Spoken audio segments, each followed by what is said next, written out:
বন্ধুরা দেখতেই পাচ্ছেন, দেখেন আমার হাতে টকে টকে অরণ্য জলপাই, আমার নিজের গাছের জলপাই। অনেক বড় গাছ, গাছ থেকে আজকে জলপাই পাড়া হচ্ছে। এ দেখেন কি পরিমাণ জলপাই, জলপুর সাইজ, খুব সুন্দর সাইজ হয়েছে জলপাই। এই যে গাছ থেকে পাড়া হচ্ছে, দেখেন অনেক জলপাই পাড়া হচ্ছে। এগুলো সবগুলো দিয়ে আচার বানানো হবে। গাছ কিন্তু অনেক বিশাল বড় গাছ। ওই যে দেখেন গাছের উপরে দুজনে ওটা দিয়ে জলপাই পাড়া হচ্ছে।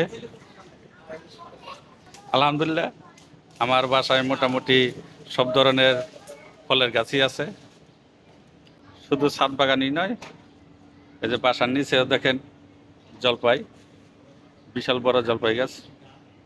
কি চাই বলেন, সব ধরনের ফলই আছে আমার বাসায়। সবার দাওয়াত রইলে চলে আসবেন যারা টক পছন্দ করেন। ঠিক আছে বন্ধুরা, ভিডিওটি দেখার জন্য আপনাদের অসংখ্য ধন্যবাদ। সবাই লাইক কমেন্ট শেয়ার করে পাশে থাকবেন। আল্লাহ হাফেজ।